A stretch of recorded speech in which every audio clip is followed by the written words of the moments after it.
Hello, my name is Tamika Davis. I started my supervised release April the 29th of 2008, and I got off 3.5 years later from there. So like 2012 is when I was released.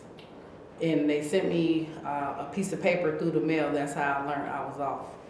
I started MSR October 2nd, 2014, and I had 2 years MSR to do, but I got off in a year. So I was off in 2015, October 2nd. And here I am. My name is Rodney Gross, and my situation is a little bit different. Under the law, I was sentenced under parole is already written into the law. So I had 3 years of mandatory parole to do, subjected to the approval of any parole board members looking at where I'm trying to parole to. And if you don't get permission to get parole to where you want to go, you can't go. So my parole started in 2017. I did 2.5 years inside the joint after my outdate had passed due to this. My name is Ken Norton. I started my mandatory supervised release in December of 2019. I am actually still serving that. I'm hoping to get off. Hopefully next month I'll be putting in to be released. I don't know what the process is with that, but I'm hoping that everything works out and I'll get off soon. My name is Crucian Stubbs, and I started my MSR February 24th, 2016. I was on it actively for 11 months and then was violated, and that's the time I spent. And my name is James Kilgore. I was on MSR from May 10th, 2009 to May 9th, 2010, and I was also on federal supervised release at the same time. Okay, so let's talk a little bit about our experiences. Does anyone want to say whether they think MSR helped you transition at all coming into prison? Was there anything about it that was helpful, or was it just a waste of time?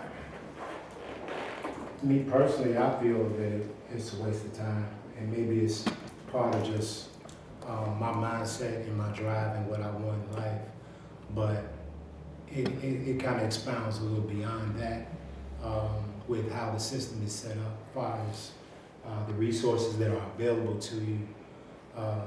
There's just so much that, that could be changed, that should be changed to assist, individuals who have served time, regardless if they have been incarcerated a substantial amount of time like myself or not. These resources should be available to individuals to help them, as they re-enter into society. Personally, I think it was a waste of time. It really didn't help me transition from prison, but I think it was a waste of time altogether. I mean, I was just given directions to a Champaign Public Library to put in an application, and basically, if I wasn't from here, how would I know where the library was located? I was just given the directions. There was no help. Even if you even called your probation officer or your parole officer to see what was available, there was nothing available. There was no jobs. There were nothing. It's basically, I had to get out here when I was released in 2008, and basically I was just dropped out here on my own with no help, none at all. So basically, I knew at that point, I knew I had to hit the floor and I had to start running. I had to do it on my own because I had no push. I had no support system. I had no team. I just had myself. The question was, did MSR help you transition from prison? I mean, the hard answer is no.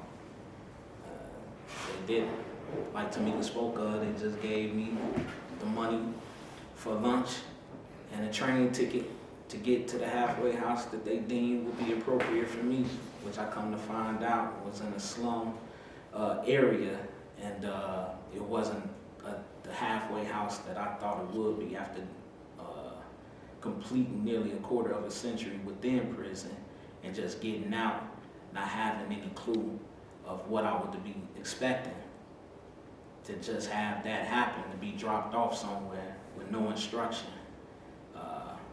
that definitely didn't help me at all. So you said they gave you lunch money? How much was that?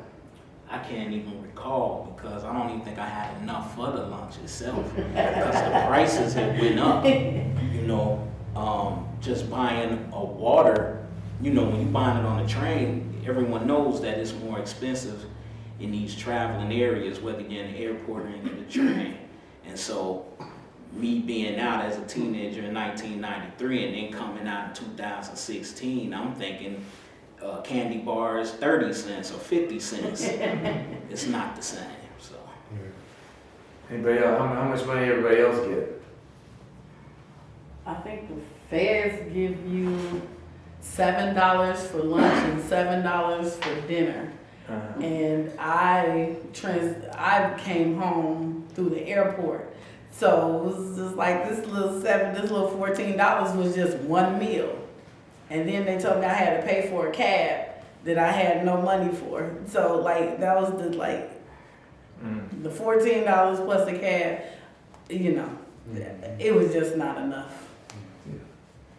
So at the time where I was, they was giving out $10, but I had money on the books, so they didn't give me anything, so. That was the same with things. It wasn't me. Give me a bus ticket, that's about it. Yeah. Yeah, same situation, the same situation, you know, monies that I had saved. So when I left, I didn't get anything. So just to show how tight Illinois is, I mean, I paroled to Illinois, but I paroled from a California state prison. And I mean, they gave us $200. I mean, it's still nothing, but compared to $10, Yeah. compared to nothing, it's something. Even if you had money on your books, you could still get that $200. Right. Yeah, so. Yeah, spending now, the first time I went to prison, you know, of course, that was back in the 70s. They gave me $100, gave me a 3-piece suit, brand new shoes, brand new shirt, brand new job, and gave me a bus ticket. They said, get on up out of here. Clean. Yeah. So you still got the suit?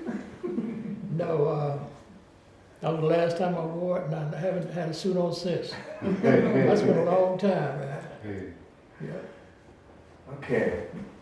So, I mean, let's talk a little bit about some of the problems that people have when they're coming out and being on this MSR. What are some of the challenges people face, some of the ways in which this thing is kind of a noose around your neck?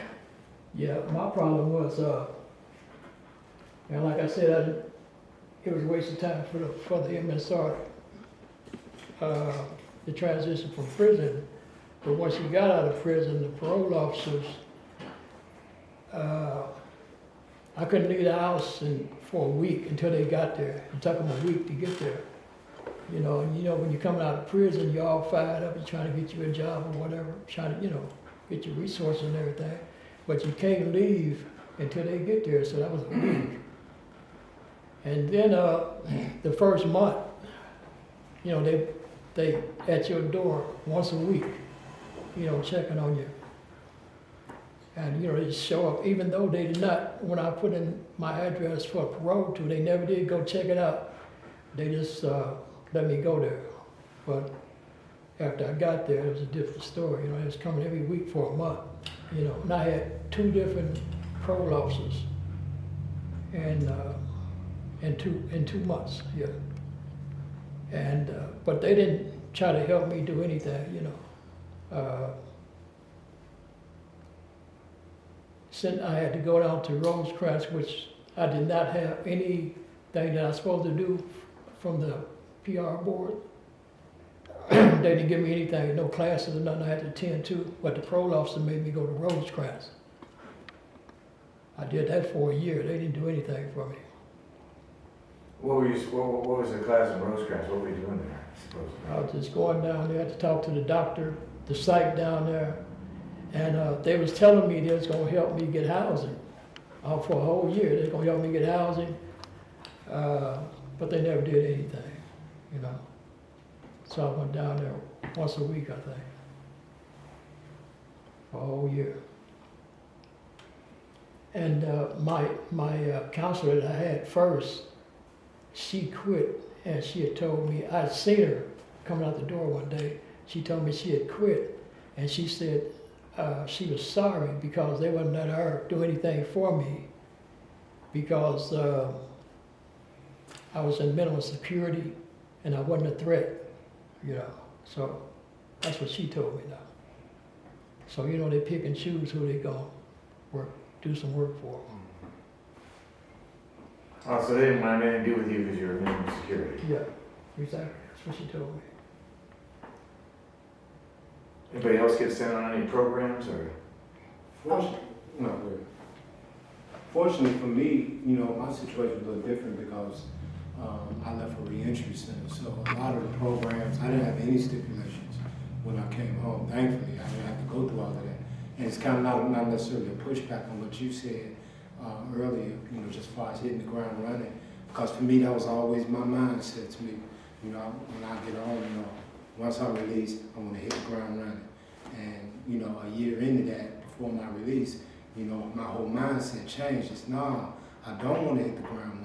I want to be able to crawl and move as slow as I possibly can. Because the system, and this is out without me even realizing, you know, not going through, even though I know the system, not going through what was ahead of me coming out. Because, you know, this is my first time of being incarcerated, so I didn't know what to expect coming home. So, you know, even though I realized that, you know, I'm like, when I got home, you know, that's enough in itself. You know what I'm saying? The system is designed to make you want to run, to make you want to, you know what I'm saying? Because you basically have to do that. Because they're not giving you the proper resources. Because they're not giving you the proper tools that you need.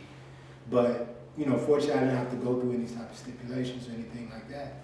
So when I came home, it was just a matter of, you know, trying to gather what little resources I can and, you know, start my process. You know what I mean? So I know you were in a reentry center for a little while. Yeah. I mean, do you want to talk a little bit about that? Whether, you know, what if some of the stuff in there helped you and how it was different from other prisons that you were in? Yeah, I mean, you know, I think, you know, it was a blessing to be in that situation, but I also believe that, you know, that it definitely wasn't enough. You know, they were limited, you know, and minor resources, but, you know, you take advantage of the resources that you have in front of you, you know, but these things should be, you know, like for instance, the way the system is designed, you can only go to the facility within a certain amount of time. You know what I'm saying? You have to have a certain amount of time to go there, you know, where, you know, everybody's incarcerated. You should be able to gather whatever resources you can to build, you know what I'm saying, your skill set up, you know, so when you're released, you're, you know, a little ahead of the game, you know, so. And then there's a lot of limited, you know, resources that were available to you, you know, so. But, you know, again, you know, it was still a blessing, you know. Well, I know I left the RDAP program inside of the federal prison. I done that just so I could get home early. And so when I came home, they made me take like drug classes and different things like that, drug counseling, drug classes. So even though I've never used drugs, I took that platform to learn. And that means, you know, now I have a little bit more tolerance and understanding with a person that do drugs. Because at first my mindset was, oh, well, you shouldn't do drugs, you know. So I learned about different things of how they cope. That's their cope mannerism. And like mine would be back then fighting. Theirs would be I ran to the drug. So I learned a lot in that. So I was in a halfway house, and I was in there for like 6 months. So when I say I had to hit the ground running, meaning, you know, if I fall on my back, as long as I fall on my back and I can look up, I can get up. But if I fall face first, I'm gonna be there for a minute, you know. So I didn't have any help. I had no family support, no support. So I had no choice. I left 4 kids out here on the streets, and I knew that I had to get in a space to get my kids back, to make my family whole. So it was hard. It was really hard. And even the programming that I did, they said that they would help with different things. And it was just like nothing. It was zero for me, you know. So coming from that situation and looking where I am today, I can say that was a lot of sweat, tears, you know, and it was just like a lot of bruises along the way. And even if I fell, I was still able to get up, you know. And I feel like if you have any MSR, I mean, really, what is it for? You study holding chains on me. Even though I'm on the outside, I'm still not fully free.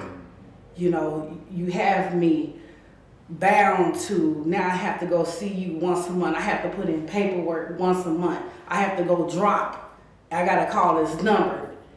If I don't call this number and I miss a drop, then your probation officer, instead of them asking the question, why did you miss the drop, they talking crazy. I don't need that right now. I have too much pressure. And inside of a, you know, they say pressure busts a pipe. So now you got to learn how to control the pressure that's coming out. Now I got to sit up here and deal and take what you got because I accidentally missed the drop because I'm running around like a chicken with my head cut off because you gave me no resources, you gave me nothing. So can you just talk a little bit about, I mean, if you don't mind sharing a little bit about kind of the struggle to get your kids back? I mean, what obstacles are they putting your way to make that happen? The biggest obstacle for me was housing. When I came home, I had to find a job. And so my kids, my mom took my kids to DCFS like I was 18 months to the door. So my mom had took my kids to DCFS. She said she didn't want to deal with them anymore. So I knew it was like all kinds of things that I had to do. And even with that, DCFS didn't even help me. So I'm glad that's another reason why I took the RDAP program as well. So I knew that they were going to ask for extensive drug, like counseling and different things like that. So I knew that I had to do that. And so I had to go to different court dates. They didn't help me with a ride. You know, like nobody helped me do anything. So I had to just basically put my mindset is I have to do this not only for myself, but for my children to get them out of the system. But then at the same time, housing always kept on being the biggest issue for me. I had no help getting housing. So I had to leave my kids where they were for a while.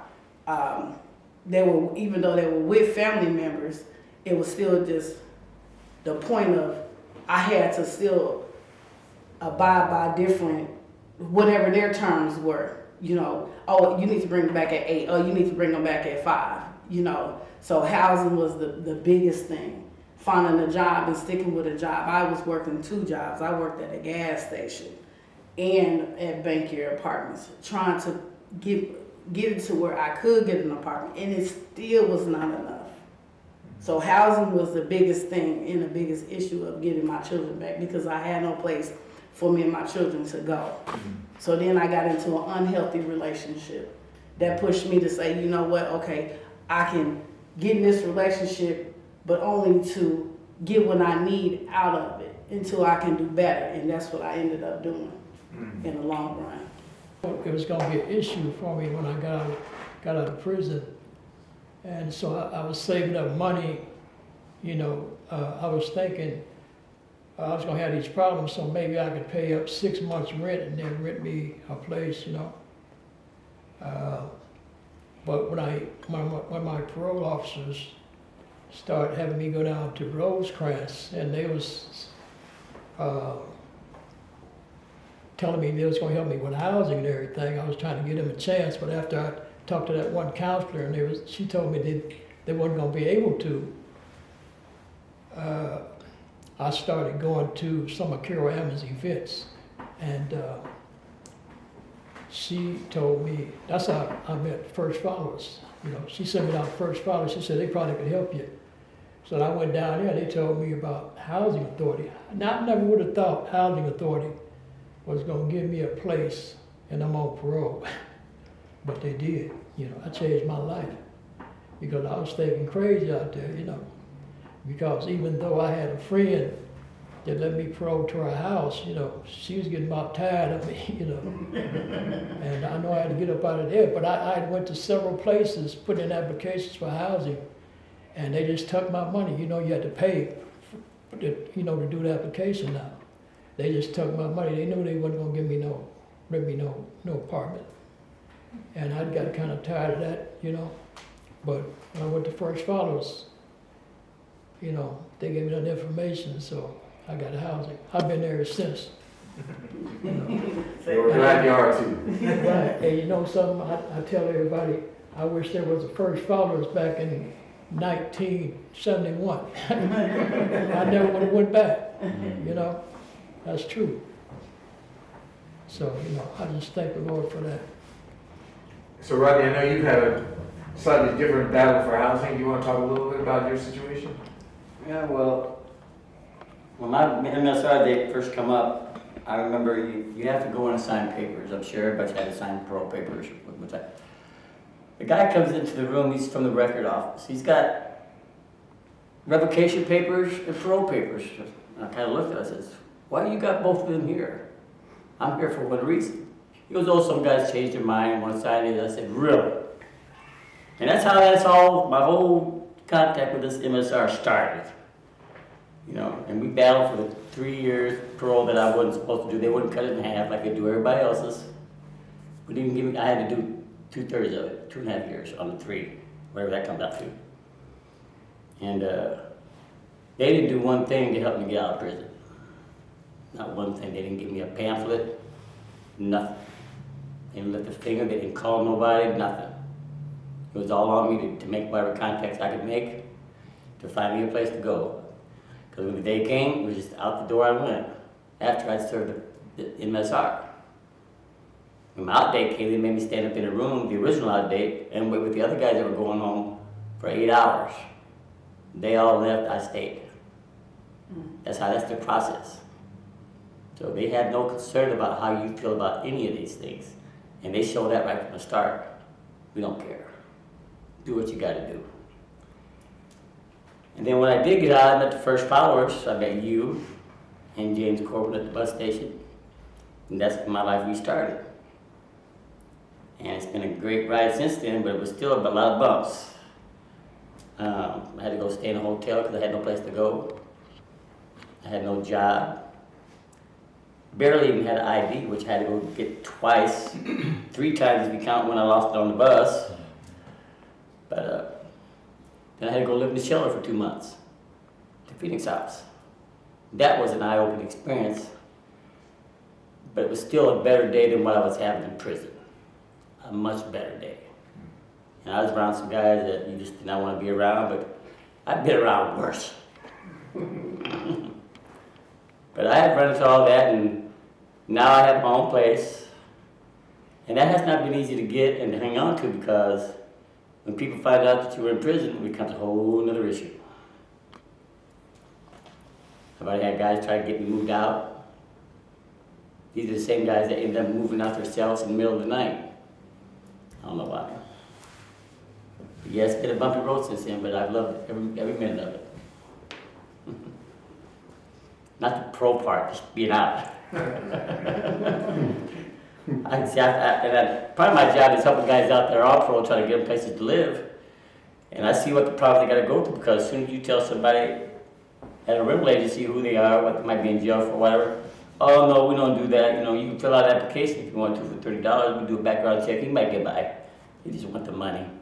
They had no intentions of renting to anybody. They just got out of the joint like that. So I don't know.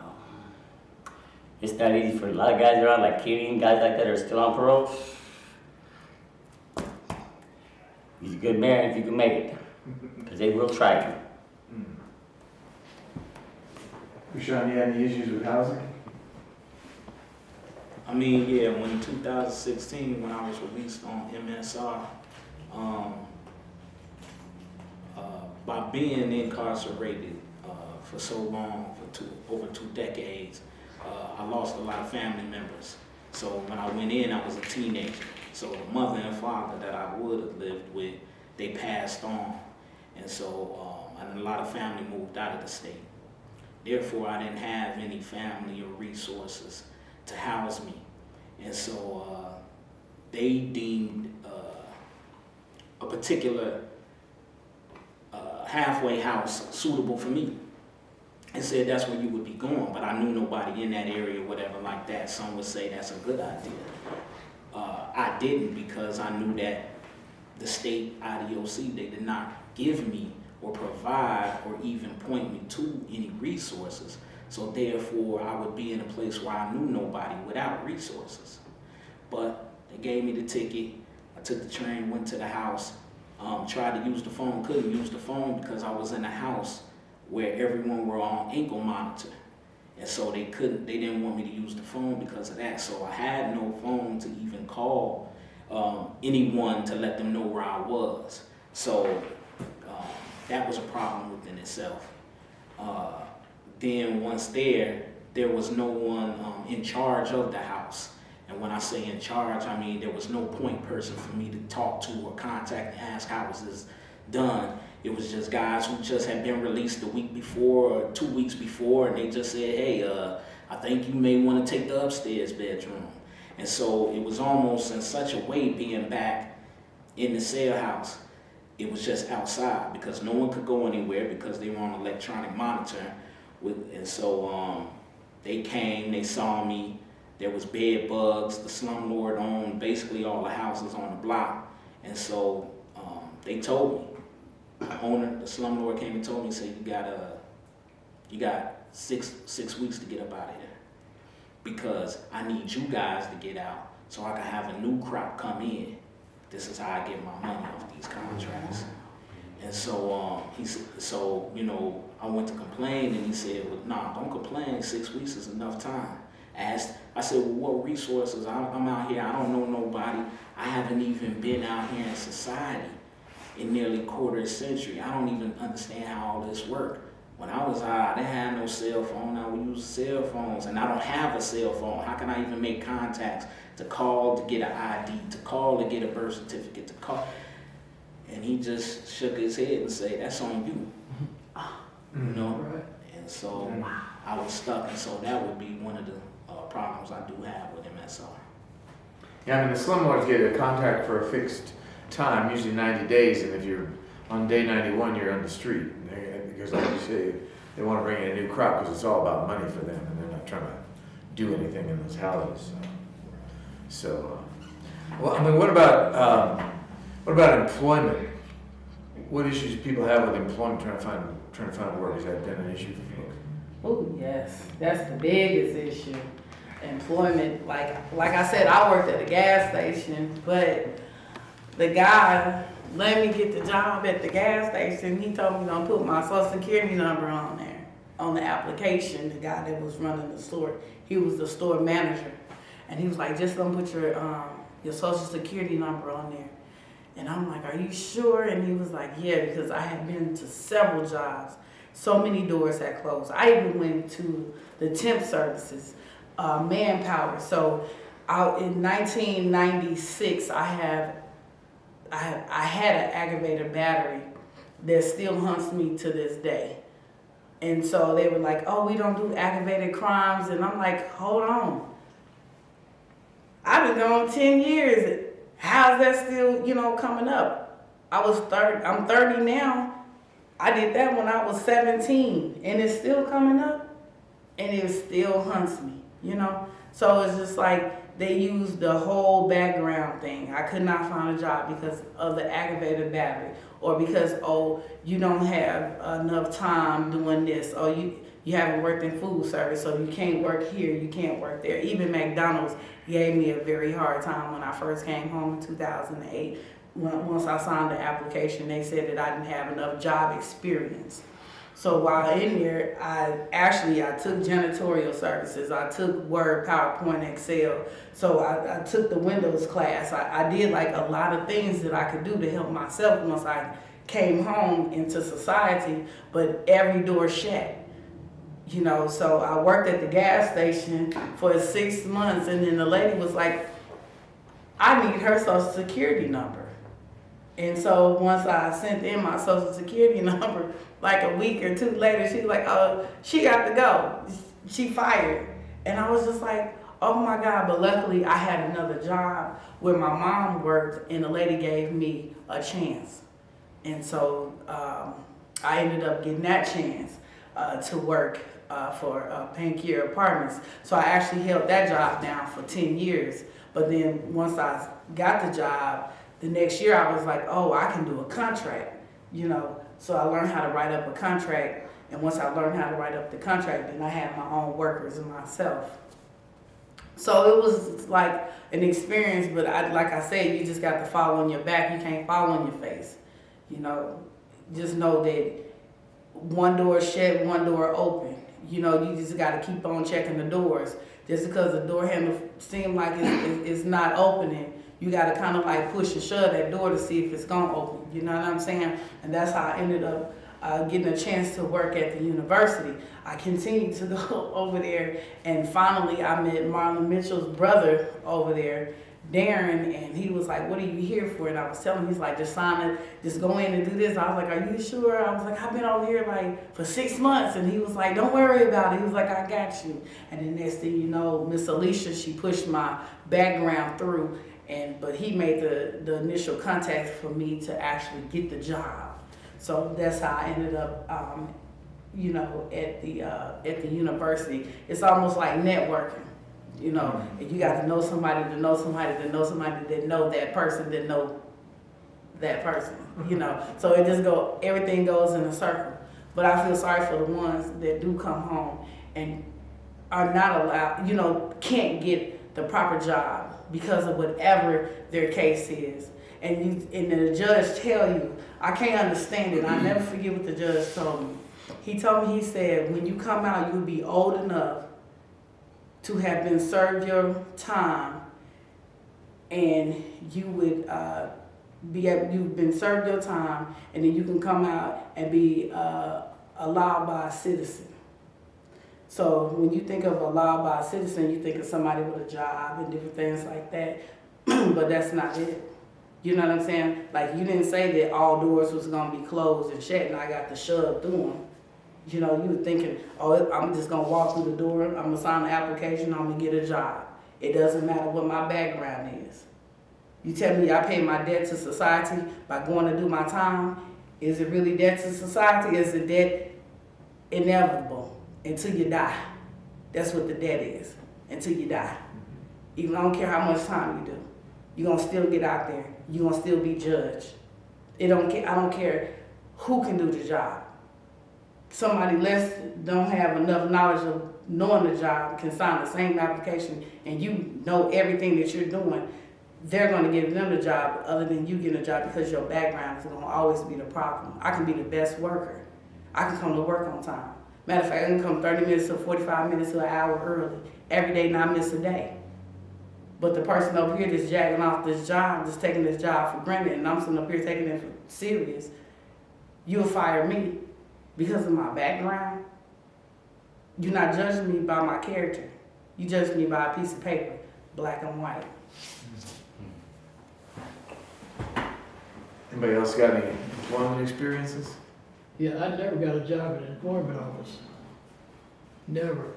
I go down to the unemployment office, what they would do, they would send me out. But they send me out to places where they just sent 100 other people that never been to prison before. You know, I never got a job at employment. It's always, I got jobs through networking, like Tamika says, you know, a friend or family member or something. Or my last job, Common Ground, I got from Tanya, you know, she was familiar with FirstFollowers and Reverend Lewis. That's the last job that I got.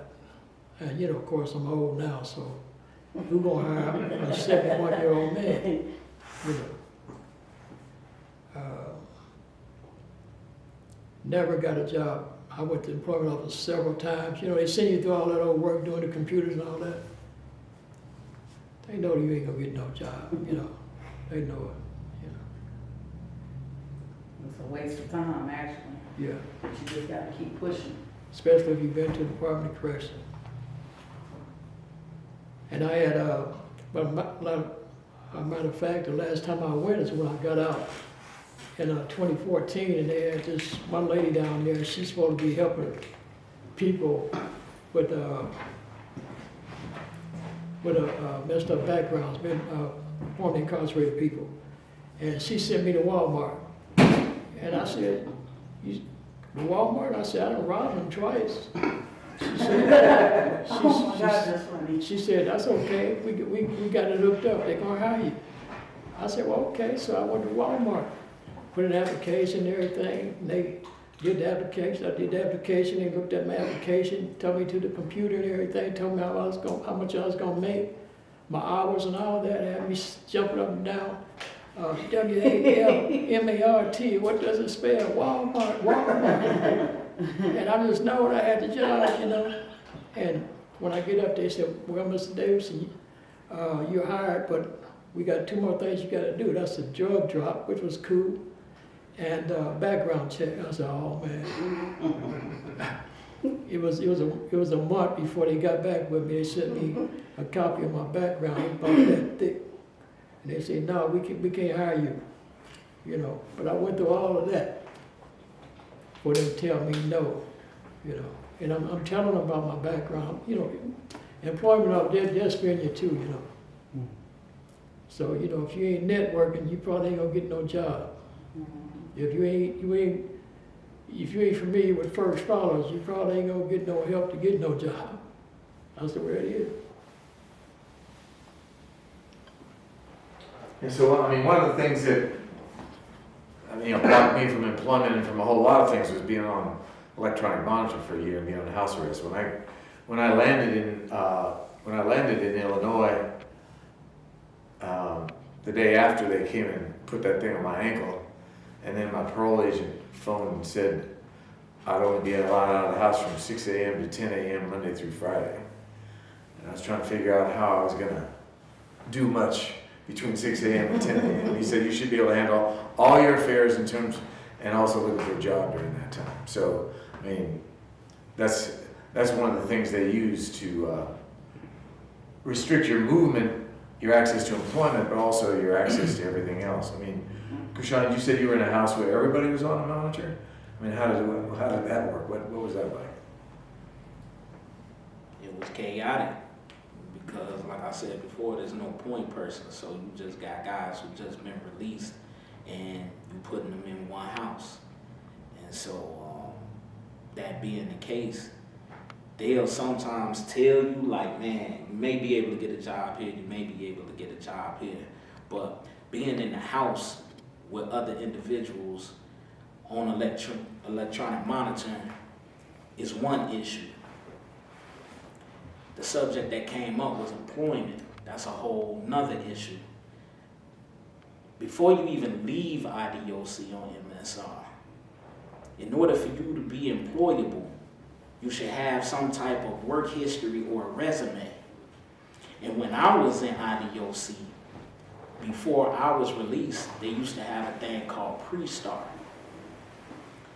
Now, this thing was out, I say like you probably had a couple meetings. In various versions of it, it used to be a month long. And I actually was a participant, meaning I was a presenter at these pre-start sessions, and I would help guys to inform them about the resources. By the time I was released, pre-start had ended because IDOC said the funding had dwindled away. So I was in a position when I was released to not even have understanding of how I was supposed to present myself on a job interview. Before I even got to the interview, what was I supposed to put on a resume? How do I build a resume? How do I change the work that I did in here to make it a work history that would be applicable on an application when I try to enter back into society? So if you're not getting this education, this information, or actually going through the exercise of giving a mock interview, so you understand how it is for people who have been not even necessarily gone a long time, but specifically those people who have been gone for long amounts of time and they're trying to transition back into society and they've got this gap in work history. how do they even go about trying to be employed? That is a mountain within itself, and that's a problem that I do have with the IDOC and the MSR as far as how they handle those who are being released back into society. You're releasing them unprepared.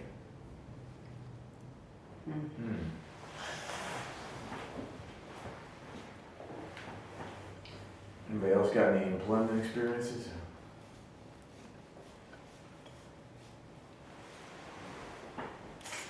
So, if you had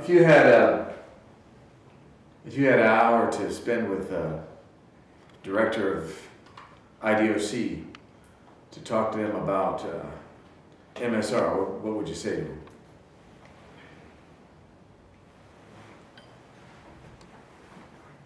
Well, me personally, again, going back to the point that I just made, is I noticed that there's IDOC, Illinois Department of Corrections, but there's no IDOR, the Illinois Department of Reentry. You're releasing people, but they're unprepared for reentry. If you can take a time away from just the punishment aspect of having people incarcerated and try to prepare them to be returning citizens that can actually have equal access to having a successful transition, they'd be better off. Not just them, but these communities and this state as a whole. That being the case, I feel like you should take more time while a person is inside to educate them, to inform them, to train them, to give them the resources needed around these issues so there won't be a need for MSR. The reason why you got MSR is because it's mandatory supervised release. You feel that when this person is released, they need to be supervised and not just sometimes, but make it mandatory. Because you feel, knowing that they're coming out, they need some type of supervision. But what if you took some of that overriding a person and actually educated them, informed them to be able to release on their own, and they'd be actually prepared for society? There'd be no need for MSR. And you take down the numbers of recidivism because you actually have someone prepared to come out to society to be a productive citizen. And so that's what I would tell the director if I was sitting right in front of him or her. Anybody else got anything to say to the director? Yeah, I would tell him that he needs to start some type of work programs. They do have work programs in prison, but they don't pay them enough to be successful, to have enough when they get out of prison to be successful in gaining housing when they get out with the money, you know. They should do something to where they can save enough money to be able to get their own housing, you know, or either come up with some better program to help people get housing, you know, like some type of certificate or something, you know. $2,500 wouldn't be nothing for them to give everybody just leaving up out of the Department of Correction. You know, that probably would help them a lot, you know. They blow that much money. They say that they spend like, what is it, $22,000 a year feeding us and clothing us. That's not right. That don't even calculate right, you know. But they could give that to someone that's leaving, coming out in the free world, to help them transition into back into the world. Yeah, I mean, if they gave everybody $22,000 in gate money when they left, nobody'd be coming back. You know, they'd pull their life together with that foundation. Well, I would say to the director, there's several things that I would say. I think the most critical part of being released once you've been incarcerated, whether you do a year, 3 years, 5, 50 years, is still time. And inside of time, you lose time actually, time you can't get back. So mentally, that's a mental breakdown right there. So for me, I would say my lineup is make sure that upon release, which they just passed it, that everybody has every piece of identification that's needed. Birth certificate, social security. I didn't understand that. Social security card, birth certificate, social security card, state of Illinois ID, just in their persons. That's mean on them. The second thing I would say is counseling. Now this is my thing. Some people go to jail for drugs, for selling drugs or on drugs. Some people go to jail for aggravated battery. Some people go to jail for domestic violence. With all of that being said, they were taken from a situation, put inside of this place with everybody else dealing with the same issues. So I feel as though upon release, counseling needs to be set. It should be people out here that's going to counsel them to help them through whatever the situations of life. Because even in a domestic battery situation, 9 times out of 10, the person returns back to the person. Or if they use drugs, they go back to drugs. The only reason why they stopped using drugs is because they had to go to prison. So I think if they deal with the head part of the situation, then the body will follow. So counseling is something that's really needed. Thirdly is employment. So they used to have, like down here in Champaign, I seen like it was a place called the Work Release Center. And so if they can take the employers, call different employers to say that I have a person that's coming home from being incarcerated and they need this job. And so automatically when you come home, you come straight into a job.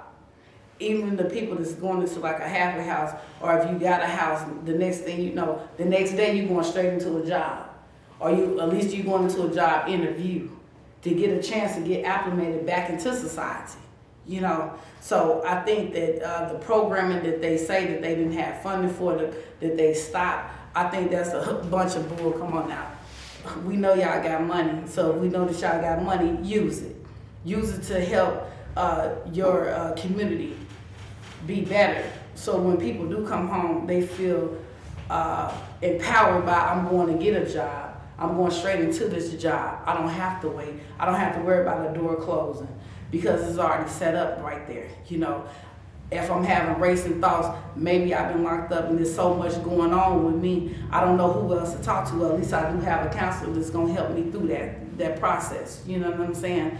I may be from Mississippi and I don't have an ID. I don't have a birth certificate or a social security card. How am I going to get this? Instead of finding the needle in the haystack, going through the internet trying to find it, and maybe I'm not even familiar with using the internet. You know, so now here it is. I'm typing up all kinds of stuff trying to find this. Okay, but when I come home, I already have this. I already have everything that's going to set me to be a citizen. So you don't have to worry about me going back to prison because I'm already set up. These things are set up. And then once I get a job, then I can get housing on my own. And then find places, already have places put in place where it's too many abandoned buildings, it's too many abandoned hotels where they can take these hotels, they can take these buildings, and people that's coming home, they can go there until they can get on their feet. And maybe they only stay there for like a year, you know, give it a top's time, you know, give it a cutoff. A year is good enough to get on your feet, get employment, do everything that you need to do to go out here and get your own space. Because what we didn't talk about was when it's time to get housing, they're asking for credit. So that's another thing that we got to talk about. We got to be real. Credit is just like having your next heartbeat. You know what I'm saying? If you don't have good credit, you can't even get an apartment. They telling you a 640. I'm just coming from prison. So if I haven't used any credit, that means my credit is bad. So it needs to be something set in place for that as well. You know, how is it that if I'm in the inside, how is it that I can get like a little small credit card, a little $100 credit card, you know, set up to where I might just use that to go to commissary. But then when I get paid, I pay it off. You know, something that's gonna keep on, you know what I'm saying, a in and out door. You know, something that's gonna build my credit while I'm on the inside of here.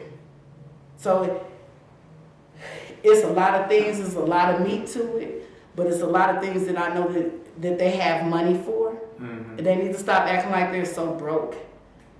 You know, the system is broken enough. It's shattered into a million pieces.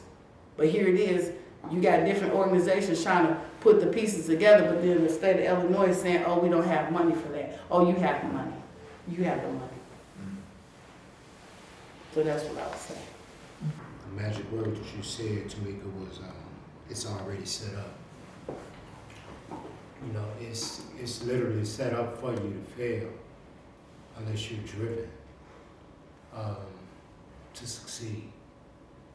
And I think the fortunate thing is, you know, those that are sitting here on this panel is the amount of time that one is put in. It drives you to succeed because you spend so much time and you've learned so much, not just through education, but through self and through others, you know, and seeing, you know, people, you know, your people, you know, people around you suffer, you know, from the turmoil that you are actually dealing with on the inside. So when you talk about set up, we set up to fail. We set up to where we come out here the way the system is designed, you know, the rush, the community, you know, the resources, the lack of resources, should I say, that is available to you. You set up to fail, you know, so for me, you know, it's like, you know, these are the things that, you know, that drives us, that we have to stay focused on, you know. I mean, there's a whole lot in what everyone has really just spoken on, and ain't no wrong answer, you know, ain't no wrong statement in it, because we all, you know, have endured, you know, in our own way, you know. But that's for me, that's just how I see it. That, you know, the system is designed for us to fail, unless you're driven. Yeah, absolutely. Especially when, you know, on their website they said it takes $100,000 to violate someone, to put them back in the system. And the last time I was in the Department of Correction, every week they would bring 200 people from Cook County. So you can imagine all them hundreds of thousands of dollars that they're dealing with there, and they could take that money and help people. Exactly. You know. And not to break the energy about the chocolate, that's exactly what I'm saying. Yeah. You know, y'all have to forgive me because you know, my train of thought is kind of limited because it's just so much. Right. You know what I mean? That's on your heart, but you're absolutely right. You know, it's so much that they can do. You know, you're right, Tamika. They do have the funds. You know, there's so much that they can do, but you know. I mean, they've built 34 prisons since 1980, right? Each one of those prisons is costing tens of millions, hundreds of millions of dollars, and yet they only got $10 to give you when you leave. Come on now. Yeah. Charles. First went to prison. Now I think they got, what, 41? Something like that. It's up there. Yeah. They closed a couple down, but you know, and they cut the population down, but they still don't have any money to spend on, you know, people coming out. Yeah, that's what you call. They had a plan back in them days, mass incarceration. That's right. Rodney, you got anything to say to the director? It just always kind of amazed me that when somebody goes to prison, they wait till he's like 6 months short to try to help him get out, if they do try to help him. And that's supposed to start the day he goes in, or do they wait till he's done? Then you try to mold him up to where he's ready to go outside. It's not sticking. You know, if you ain't got no help out here, you're just in trouble. And I've seen so many guys try and die, which I mean by fail, and come back. I've said with a couple of guys 10 different times. They go out, they do the same thing, commit the same type of crimes, go back to jail, cop out, get a little 2 years, 3 years, they're right back in prison. Their dirty dishes aren't even clean yet. That's how fast it happens. They come right back. And that's what they want.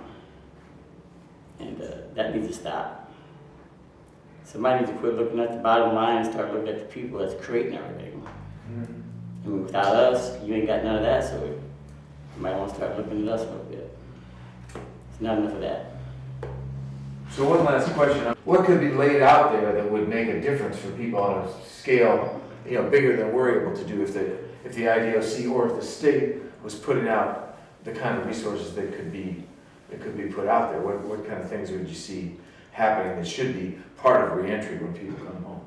I mean, people have laid out some stuff. People should be getting some money. What else should be out there? Oh, it should be a lot easier to get on these programs. I mean, they got all these programs and they tell them all the time about you can get this, you can get this, you can get that. But if you ain't got a card, you already got a problem. Because you gotta go from here to there with your IDs to this place, and get these people to sign stuff. Yeah. You gotta go through too many things just to even get on the program. Then you gotta wait for somebody else to approve you. You know, and if you forgot to put your signature on it, it gets thrown away, you gotta do it all again. I went through that, so I know. Yeah. I think everybody needs to be re-educated, in some way. I need to be re-educated, man.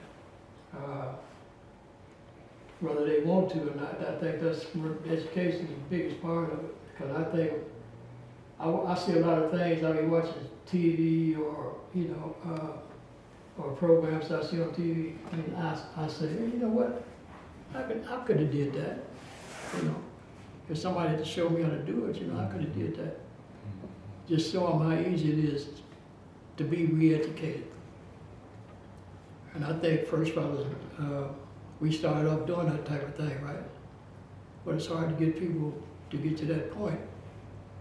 So I think the biggest thing is education.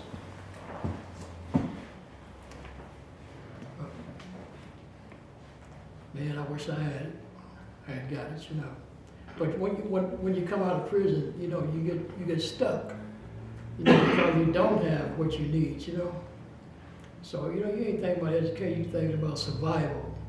So you get right back into your old ways, That's what happened to me, Man, I needed to be re-educated because that's what I was used to, what I was always doing. If I was educated, school I'm talking about, instead of streetwise. Streetwise is what gets you caught up. School, I think I would have been a better person. I think we all would have. Because you see so many things that I could have did, But I didn't. I chose the other way.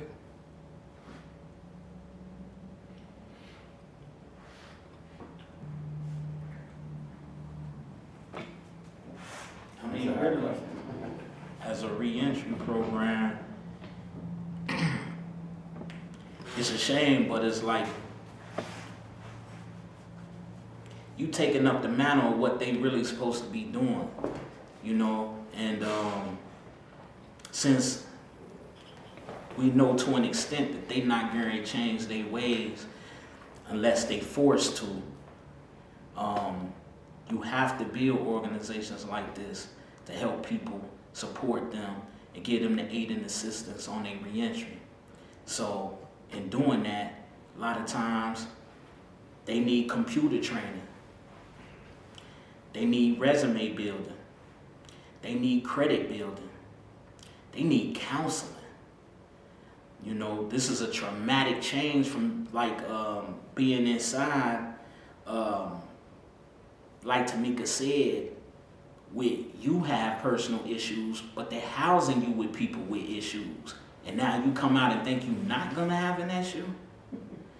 You need counseling. Those are just a few. But also mock interviews, having actually exercises that take people through real life situations so they know how to deal when they get to them and not or get so frustrated that they leave it and turn to what they know is easy. And so that's what I was saying. You know, it's really hard nowadays to get anybody to come and sit down and talk with you about anything nowadays. You know, I was talking to my cousin this morning. She called me and wished me a happy birthday. She runs a substance abuse program. She's over in Decatur. And nobody comes to class no more. So she said they started telling people, you come to class, we're gonna have a lottery, you know, you win $10 gift certificate. Nobody showed up. I said, $10, you gotta ask more than that. You gotta tell them more than that, man. It's just not happening, you know. So like Crush was saying, you know, it's hard to get somebody to even sit down and talk to somebody, you know. You gotta really offer them something, show them. I think we show people that it can happen. You could change your life, you know. But we go back to education again, you know.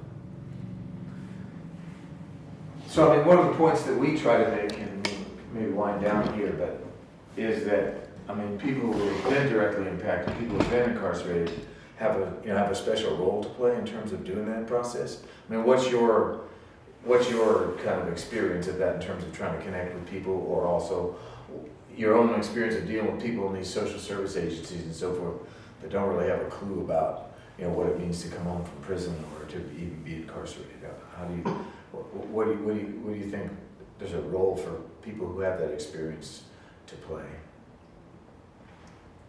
Yeah, I understand what you're saying, because it's a sensitive matter just coming home from that whole system, and you trying to talk or discuss your personal situation with someone who may be so far removed and not understand what you're talking about. I've had it happen to me personally. They'll say, okay, well then this is how you get the application. You go online, you do this, you upload your resume, and I'm like, oh, I was locked up when the internet became public. I don't know nothing about a computer. You know, and so, but they're looking at me as if I'm an alien, like, what, who? Or they look at me like, oh, cut it out, you're lying. And now I shouldn't feel like I have to sit down and give my whole resume and my background, like, no, I was incarcerated, just to tell them I don't have the computer skills to actually upload the resume to even get the job to apply for it.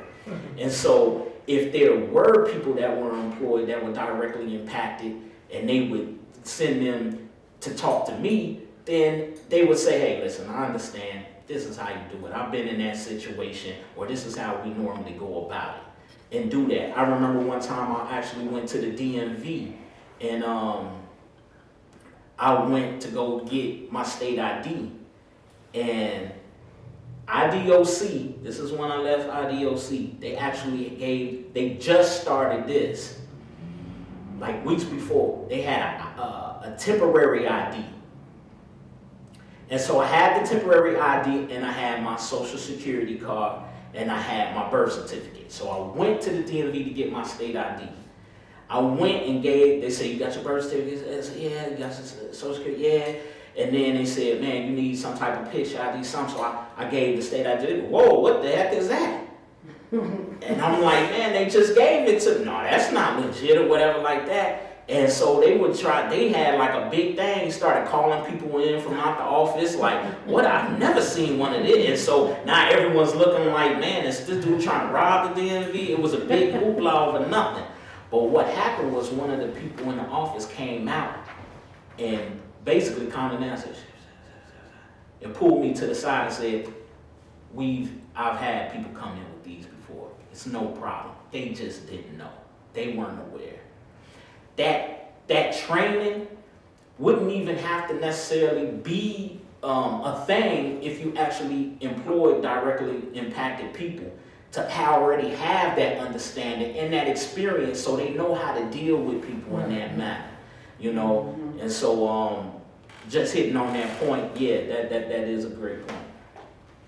I'm glad you said that too, Cool, because that was powerful, and it's amazing that you said that, because I went through that same situation, and someone that was close to me mentioned to me that I need to kind of like get out of that mindset of, you know, going back to, you know, my incarceration to explain certain things.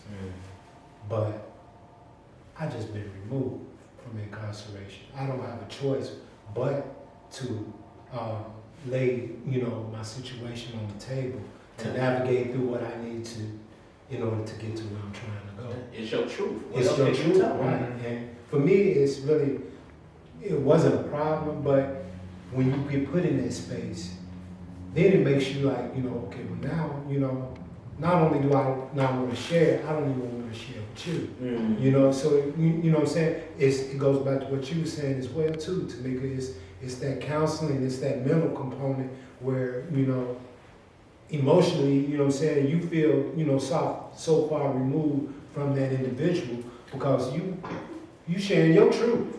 But then when you share your truth, they're looking at you like, you know, like you crazy. You know what I mean? So it's amazing what you said that. Yeah, I went through the ID thing too. Yeah. They made me pay $10 for my prison ID, but when I went out there to get state ID, they act like they had never seen it before. They was looking at me like a forger or something, you know. So this one lady that knew me personally, she came up and looked at it. She said, we had them come in here, yeah. So she's the one who took care of me. But other than that, you know, there's the other people, and like you said, you're supposed to let your employees know what's happening with all the identification, you know. You could avoid all that. So probably everybody that take that state ID, that DOC ID, gonna have a problem. You know, because they study bringing in new people, so there's gonna be a problem there. And we know it's crazy that the prison ID doesn't count because it's got your picture, it's got your date of birth on there, Yes. and it's a state ID. It's issued by the state. It's not like it's something you wouldn't, you know, made on your computer. It should be as official as any other ID, but as you say, And then that's what the state actually tells you. Right. That's why they implement it. That's why they issue it to you. So you can jumpstart to get yourself, you know, the credentials in which you need. Right. But that's telling, because they're saying that ID, they don't see it as valid, they don't see it as real, they don't see it as legit, which means they don't see you as legit. They don't see you as valid. that's right. Which is why they have to call in people from the office and say, whoa, what is this dude doing? Who is this guy? What is he up to? What is he trying to do? And it shouldn't be like that.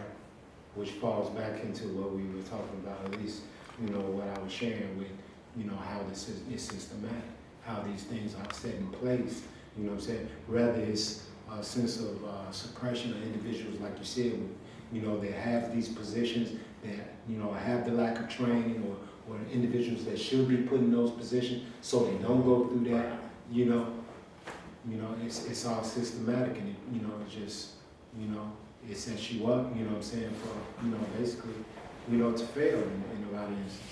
And I think, I mean, another thing is that these lawmakers will pass something in Springfield, but these lawmakers, they're not down in prisons. They're not monitoring the guards to see if the guards are actually doing what they're supposed to be doing in terms of giving you these IDs or giving you access to a birth certificate or whatever it is you need. So even though they may change some of the laws and regulations, what gets implemented inside the prisons is not what's passed in the legislature, and nobody comes around to check. Yeah, there's no oversight and there's no checks and balances. And so because of that, you got thousands of people coming home on a regular dealing with these issues which is why we gotta make a video like this to inform you of these issues. That's right. Which is ridiculous. But nonetheless, we here to get the message out. That's right. So let's hope we got the message out. Does anybody got any other closing remarks, or can we call it a day there? Okay, I mean, thanks to everybody for sharing your experiences of MSR and the system, and let's hope, as Kushan has said, that some people are listening and that this will have some impact in terms of making some of the changes on these 1,189 obstacles that people with felony convictions face when they come out of prison. So maybe we can get that down to 300 or 400 anyway, instead of 1,100. If somebody has some decision-making power and some will to push for change can listen to this and take action. Thank you.